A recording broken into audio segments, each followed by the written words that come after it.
everybody and welcome back to my channel. Welcome to a very fun reading vlog that I'm very excited for. I've got an itchy nose. In this reading vlog, I am going to be reading my most anticipated release of 2021 and I'm so excited for this. I feel like I'm gonna love it. There's been a kind of mixed ratings, mixed reviews on this, but I feel like I'm gonna absolutely love it. I'm going to be reading The Final Girls Support Group by Grady Hendrix. I'm super excited for this book. Here is the actual book. I have already started it and I'm 87 pages in. So let's talk about how I'm feeling so far.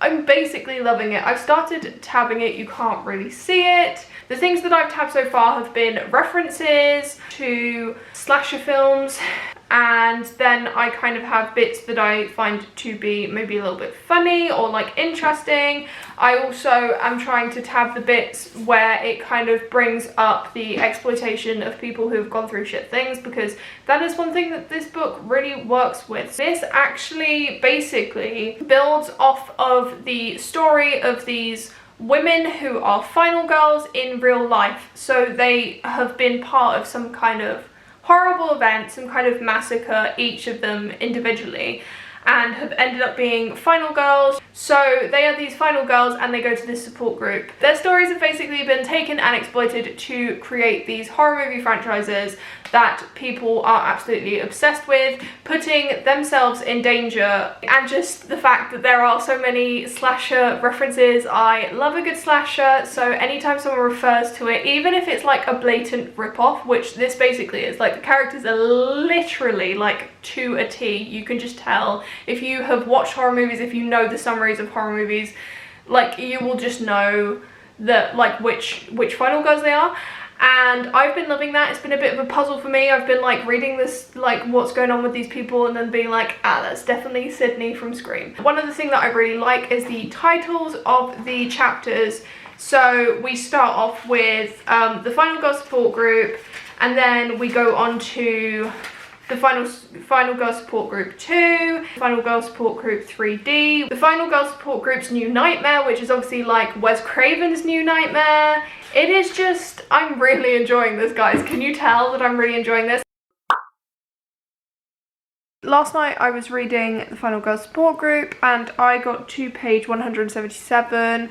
As I kind of said before, it's been, you know, very interesting, very fun. There are, I don't know if I really showed you, but there's basically like these kind of insert things which, you know, are different things. So we've got some like excerpts from like articles. There was one excerpt that I found very, very interesting, and it was talking about why would people still be obsessed with slashers. Unfortunately, a lot of the things that you hear about in media is obviously things like mass shootings. Why isn't that something that gets pictured in movies? And this article is basically talking about how that is just too brutal for us to, like, the actual reality of what happens in real life is actually far scarier than what happens in slasher movies and in horror movies.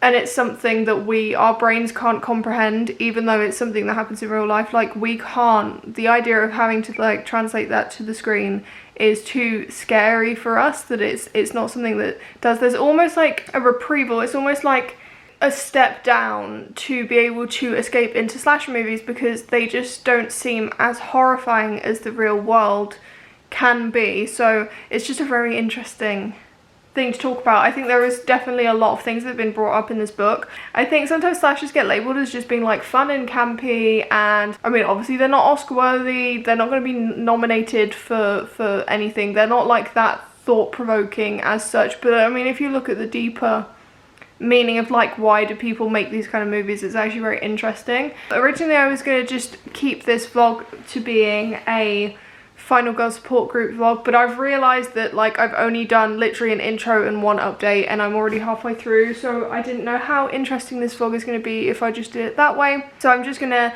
extend this a little bit because I am going to start a new book right now. It's going to be the November pick for the Chaotic Coast Book Club, which is a book club I am a part of. We are going to be doing a live show for this on the 5th of December. It will be on my channel, and we're going to be reading House of Earth and Blood. This is the first book in the Crescent City trilogy, I think it's going to be. It is quite a big book, but it's Sarah J Maas, so I think I'm going to be able to read it relatively quickly because I tend to be able to read her writing relatively quickly. I'm very excited about this. This book, I believe, is about someone whose best friend gets murdered by a demon, and she kind of tries to exact revenge. And I'm sure there's going to be a lot of fae and demons and all that kind of wonderful, fantastical stuff that Sarah J Maas likes to use. It also says, think Game of Thrones meets Buffy the Vampire Slayer with a drizzle of E.L. James. That's very, very, very interesting. I'm going to do a very, very quick update because it is Monday today and I am half an hour away from heading out to go to some lectures. I did just want to do a very quick update of the Final Girls support group because I have read a decent chunk of it since I last updated you. I'm like 100 pages away from finishing, I think, and I think I might finish it tonight.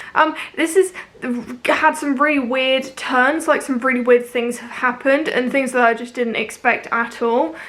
And I'm not going to obviously explain too much because it kind of ruins the plot if anyone's going to read it and they haven't already. Basically, it just goes down this really, it kind of feels like a really, really weird mixture of slasher and like some kind of action movie thing because like she's just like all over the place, literally, like, and it kind of fits her personality because she's a very frantic person. Like, obviously, granted what's happened to her, she's going to be very aware of things, and she kind of points out how different her reaction and like her way of being, considering what's happened to her, is how different it is from all the other Final Girls that she knows. So she is very much your, like, what you would think, like, very paranoid, has like very specific routes of like how she gets around. She makes sure that no one can follow her. She is so like, she isolates herself and just kind of keeps herself separate. She also has a plant which she calls Fine, which is short for final plant, and she talks to it. But she doesn't just talk to the plant, she actually thinks that the plant replies to her. There's like passages where she's like, I can tell he's really anxious. I can tell he's really anxious because he doesn't talk to me. It's like, it's a plant. Chill. And then she feels really bad because she leaves the plant at some point, and then she goes back and she gets the plant. She like risks her life or whatever, or risks her freedom to go and get a plant. I think I'm going to take this with me, so I might read some while I'm like in my breaks and stuff like that. I haven't been so disappointed by it yet, so I'm thinking if I'm going to be disappointed by it, there's going to be something at the end. I feel like maybe the ending is going to be a bit underwhelming. I really can't see where it's going to go. It is a little bit of just a really, like, really odd situation that's going on, but I'm kind of enjoying it, so we'll just see what happens and I will update you in a bit. I once again look like a tomato, but I just wanted to talk about something because in this book there is this character called Chrissy. You don't really hear about her until like literally not that, like, towards the end of it. This could be a spoiler. I'm not going to classify this as a spoiler because this isn't anything to do with the plot or anything like that. At the beginning, the main character is alluding to this Chrissy character who apparently is completely bonkers, like she's off her rockers, apparently there's something wrong with her, and that's coming from a woman who talks to a plant. Then we meet this character and then we realise that actually, yes, she is indeed on some kind of crack. But she kind of has this collection of things which are referred to as murderabilia. I'm not gonna lie, I am halfway inclined to being like, actually that's quite cool, and then the other half of me is like, what is wrong with you? That is repulsive. Once again, that kind of like exploitation of people who have been through bad things, but the irony is that she has been through one of these bad things and yet she like goes the complete opposite way to what the other girls go, you know, they're trying to avoid it. She is trying to run head first into it, and it's really weird. But like, I just keep reading this section that she's in and I'm like, seriously, why hasn't she been like sent to some kind of institution? She's like, there's something really wrong with her. And then she's got this, I don't know what he is, because he kind of like, she refers to him almost like a henchman, kind of like a partner, but also kind of like a dog called Keith, and he's really he's really something. The best way I can get you guys to picture this is basically saying, imagine like the kind of like the hillbillies out of Texas Chainsaw Massacre. I haven't really watched it, but like what I imagine, or American Horror Story Roanoke, there was that family, the Pokes I think they were called, and they, you know, were cannibals. They were from the deep south or whatever. No, were they? No, it was Carolina. It wasn't even, is Carolina the deep south? I don't know geography. Basically they were like backwoods hillbilly white trash I know that that's offensive terminology, but when we're talking about fictional characters, like whatevs, he's basically this, and he's so stupid. He actually, do you know what? No, this is it. This is, he reminds me of Clevis. Is his name Clevis? The guy from The Simpsons. Cletus is his name. Hey, Brandine, the kids just got a new playhouse. Cletus, you are the most wonderful husband and son I ever had. He reminds me of Cletus from The Simpsons, but just like a more feral version. They're both off their rockers. There's something wrong with them. She is more like aware of things and he isn't. I don't know, Grady Hendrix, like what the fuck is going through your brain? Quite frankly, this feels like something that could happen in real life, but you just wouldn't want to think it would happen in real life. Like that's, you know, when things are so messed up that they're actually slightly realistic, but also you don't want them to be realistic because you're like, I don't want that to happen in real life, is this. Okay, so Chrissy is completely nuts. Like she's lost it. She's lost the plot, and the funniest thing is, she is the craziest character, but she also speaks some sense. Like, she speaks the truth. A very minute, like, diluted truth. She kind of has been publishing these articles in which she talks about, like, why people would do the things that, you know, that bad people do. Those bad things that happened to the people, like the final girls. Why their monsters exist, like what's their purpose, what's their aim. She kind of makes this point throughout these articles that she's writing. The reason that male monsters, so like serial killers, things like that, people who, like men who try and take other people's life, she hypothesizes that the reason that they do that is basically, she kind of compares it to childbirth. She compares it to childbirth. She kind of says that like the two most important forces, or the two most cataclysmic things in someone's life, the two most important events is birth and death. They're the two things. They counteract each other. They've got very different vibes, obviously. And women, obviously this isn't taking into consideration certain people, but if we're talking archaically, according to this absolutely deranged woman, that women, we're on the same page of what women means in this context, are able to, they have the power of life. They can kind of, you know, they can create, they can incubate, they can give birth to life. I say incubate, we're not chickens, but like, okay. And men, certain men just can't deal with that, which plausible. Definitely certain men cannot deal with the fact that certain women have that power and it's just too much for them. They want more power. So what is the one thing that they can do that is equal to bringing life? It's taking life. And therefore, for men, killing people gives them that power.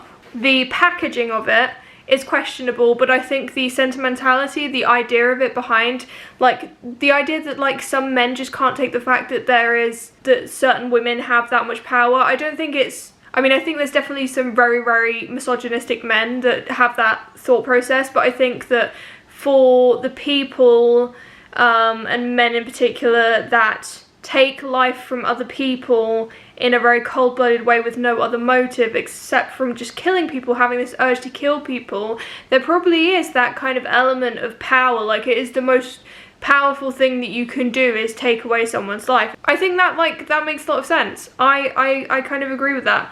I think that there's a lot of other elements that go into it, but if you're thinking of it, if you're trying to philosophize over it, like why do things like this happen, I think that's as close to any like answer you're going to ever get, because I don't think there is ever going to be an answer of why it happens. However, I would like to say that, like, transferring that to the slasher genre, why are we so interested in watching people die? And this is something that, like, I do kind of wonder about myself. Like, why am I so interested in watching movies in which people get killed? Why am I so interested in listening to stories about people who are murdered? If you disregard the disparities between slasher movies and real life crime, I think that to a certain degree, any kind of media which involves a lot of violence, whether that be books or movies or TV programs, even music. Some people argue that violent things, violent video games for example, create violent people. I think that it's the opposite. I think that human beings, we are animals, we probably have a level of violence within us that's kind of innate, which we are, like the majority of us are able to deal with. Like I don't personally feel violence towards people. Like I don't feel like I want to use violence against anyone. I don't feel like a violent person in any way. I think I'm actually quite a passive person. But I think that, like, if you're thinking of humans as like animals in their nature, there is a history of violence, and those kind of, it's more subconscious than it is conscious, because I don't think a lot of people walk around with really violent thoughts. I think there's definitely some people, but I don't think it's everyone.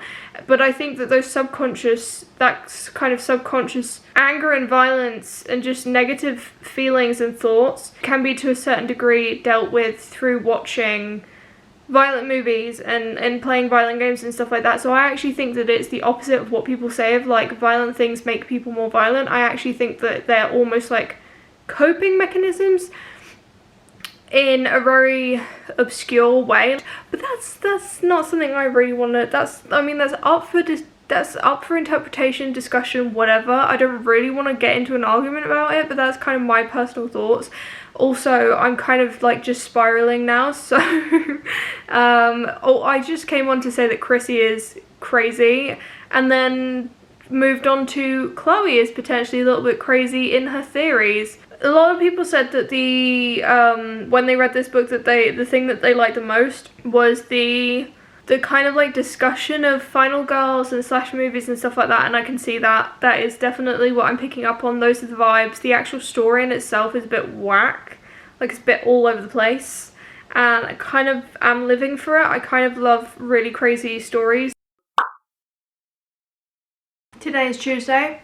Last night I did manage to finish the Final Girl Support Group by Grady Hendrix. I completely forgot to mention that I was doing a buddy read with Toa from A Girl with Books. I will link her channel down below. I also watched her vlog to kind of see what her full thoughts were. She seemed to really enjoy the book as well. I think she gave it like 3 stars. I'm gonna give it 4 stars because for me the enjoyment of reading it outweighs a lot of other things. More critical readers would not give it a 4 star. I'm gonna give it 4 stars just because, as I've said before, I'll say it once, I'll say it twice, I will say it 3 million times. I am a sucker for slashers, and anything that kind of plays with that trope, anything that like plays with the Final Girls trope, messes around with slashers, talks about slashers, dissects them, has some kind of thing to do with slashers and Final Girls and horror movies in general, I will probably really enjoy. And for that purpose, it was perfect. Realistically, will I be thinking about this for the next few months? Probably not. And usually that is the case for a lot of my 5-star books. So therefore it gets 4 stars, but 4 stars is still very good. The ending was slightly cliche. There was a lot of twists. There was a lot of twists in comparison to the amount of pages that they kind of happen on. It kind of felt like the main character was going like, oh, I didn't see that coming, and then she's going along that path, and then all of a sudden it's like, no, that was not the case, it's actually something else, and she's like, oh my god, I didn't see that coming, and then it's like, oh no, it's something else, and she didn't see that coming, and it just seems like she's really, really confused, which I understand because she's also really paranoid, and, you know, paranoid people tend to also not be able to see what's coming. People can be so in their heads that they don't actually realise what's going on, and that was definitely what was going on with this character.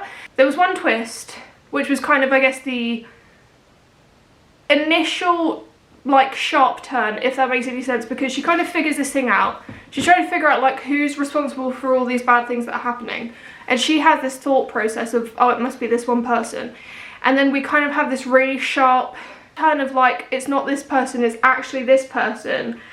And the way that it gets revealed is very shocking and dramatic. I felt personally, and my jaw was hanging. I was like, oh my god. Not so much because it was the person. I was like, do you know what, it wasn't a shock that it was the person as such. It was just the way that it was revealed. Then there was another turn, and then there was like the kind of final turn which I had anticipated, because it was almost like it kind of just made sense. I really liked the ending in the fact that it felt very much like an homage to slashers and to the brutality of people being killed on screen. It was very brutal. There was a lot of stuff going on. Since then, I have been reading House of Nothing Blood. I've been really enjoying this. I love Bryce. I probably prefer this over ACOTAR. I think this is starting off stronger, which makes sense because it's newer than ACOTAR was when it started out. I really like Hunt. I like the dynamic between Bryce and Hunt. I think they've got something really great going on. I'm really enjoying it, and I am 200 pages in. So don't worry, I will catch up with you at some point before finishing it. Do not fret. I don't have a clue when the last time I updated you was, but I'm going to presume it was a couple of days ago because I tend to do that. This book, I'm actually like 300 pages in. No, I'm 350 pages in, so I'm like nearly halfway. I think there's like 800 pages. It is, as with the other books that I've read by Sarah J Maas, nice and kind of fast-paced, not so much in the plot, but in the way it's written. It just feels very easy to digest and just like fun to read. It's so good. I love Bryce so much. She is just really witty and like strong and clever. Like she is so smart. She's very intentional about the things she does and the way she acts and stuff like that. She kind of has this reputation for being a party girl, and she doesn't go out of her way to avoid that reputation. She just kind of lets it sit there. So people have these expectations of her, and then it turns out she's completely different. And it's actually kind of also similar with Hunt, where like everyone just thinks, because basically he is referred to as the Umbra Mortis, he is like the shadow of death. I can't remember what the translation was, but basically he is like a harbinger of death. Like he kills a lot of people for certain reasons, and this is just kind of a fate that he has, and he isn't happy about it. Like he does not seem like he wants to kill people, but it's kind of, I don't know, he's just resigned to the fact that that's kind of what he has to do at this point in time. But if he had a choice, he definitely wouldn't. And he, you know, other people think that he is just this really like callous person that just kills a lot of people, and he does kill a lot of people, but like deep down he is completely different. Like he's so sweet and like thinks a lot about things and feelings and stuff like that, and I really like characters like that. Also, the description of him is like perfect. There's like one moment where Hunt like completely schools her. She's like, basically Bryce is basically saying that like he's brooding and he does this and he does that and he's snappy and like he's assertive and he's an alpha hole, which is this really weird word that she uses, and it's like kind of annoying. And then he just turns around and he says that is not true because of this and this and that, and just completely schools her on it. And she kind of does a similar thing later on where he's like saying, oh, you've got this reputation for being a party girl, and she explains how actually she is very, very different, because he presumes the same thing, but she lets those presumptions stay just so that people have this idea of who she is, and she turns out to be completely different, and it is genius. I also love that this is very modern. I mean, it is urban fantasy, so it's got elements of like things that we know from the real world. So there's a lot of talk about like mobile phones and like coffee machines and like the city and, you know, power and stuff like that. So just to have that familiarity that kind of grounds you in the story is really fun as well. And like one thing that I noticed is I was reading about, basically Bryce lives in this apartment and it's just like really lush, and she's also got this little pet who is a chimera. I think that's how you say it. This creature, also people think like things, it's kind of like a pit bull in the way that people think that they're so violent, but they're actually like not if you like train them properly, if you treat them right. So it's just like the softest thing ever. It's so cute, and it's just, I want a pet like that. Like it's so sweet. And then I just imagine she's like sitting on the sofa with her pet, and like she watches TV as well, and they talk about like reality shows and like really trashy TV, and I was like, oh my god, that would be like perfect, living in this like really nice apartment with a little fluffy pet that just wants attention all the time and like watching trashy TV. There was this one scene that I've just read where basically, so as I kind of explained before, Hunt is the Umbra Mortis. He basically is enslaved or like works for this dude, and he has to, in order to earn his freedom, he has like a quota basically of people that he needs to kill. Like he needs to kill a certain amount of people to be freed. But as I said, he absolutely hates it. Like he is built to kill people, but he absolutely hates it, and it's like traumatic for him every single time. And like we kind of know this, but like at this point, leading up to this scene, we haven't really seen exactly how it affects him. He basically goes out on this job, comes back, and is just completely like, he's not with it. He's just, you know, just like going through the motions, go have a shower, go to bed, stuff like that. Like, he doesn't speak to Bryce, he barely even acknowledges that she's there, and then when she sees him walk through, he's like covered in blood. She can smell that it's not just his blood, it's like a bunch of other people's blood. She's really worried about that, but she kind of obviously knows like what it is. She sees him like that and just like automatically goes into this kind of like really nurturing, caring mode, which is one of my absolute favorite things in like just anything. Like, it doesn't matter who you are and what your relation is to someone else. I just absolutely love it when people are really nurturing with each other. That feeling of just like wanting to help someone and knowing that you can't help them in the actual situation they're in, but you can at least try and comfort them in whatever way you can. Like, even when people aren't like naturally nurturing in themselves, or they don't come across as really nurturing people, but like for this one specific person, they would literally do anything and like just there to comfort them. It's just so cute. I love it. I love them so much. I've just finished filming some videos, so I thought I might as well use this setup while it's here, and just give you a little bit of an update to this situation. I actually finished this book this morning. I bloody loved it.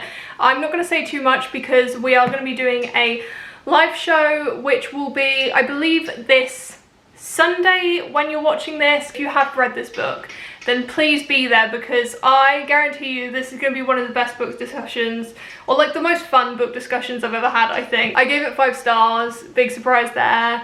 I just, when it comes to Sarah J Maas's books, just the tiny little bit of critical thinking that I have flies out the window, and I'm just like, do you know what, I don't care, I'm just having a blast of a time reading this book. I bloody love it. It is so good. Yeah, and there were a lot of like sort of things that happened in the plot where they were like kind of plot twists and stuff like that. They were all things that I wasn't really expecting, but I was fully willing to just run with it. I was like, yeah, okay, that sounds plausible, yeah, whatever. I wasn't expecting it, but like, yep, that's what it is. And then something else happened, and then it was like completely different, and oh my god, it was so fun. And the way that it all kind of wrapped up, it's like a 1.5 page epilogue, and it was so perfectly written to make you like just think, oh my god, there's gonna be so much fun shit happening in the next book. Like, it's gonna be a wild ride. Shit's gonna go down. Shit's gonna hit the fan. So I'm actually gonna take the chance to end this vlog here. I hope that you enjoyed it. If you did, then feel free to stick around, click the subscribe button if you haven't already, and I will see you in my next video.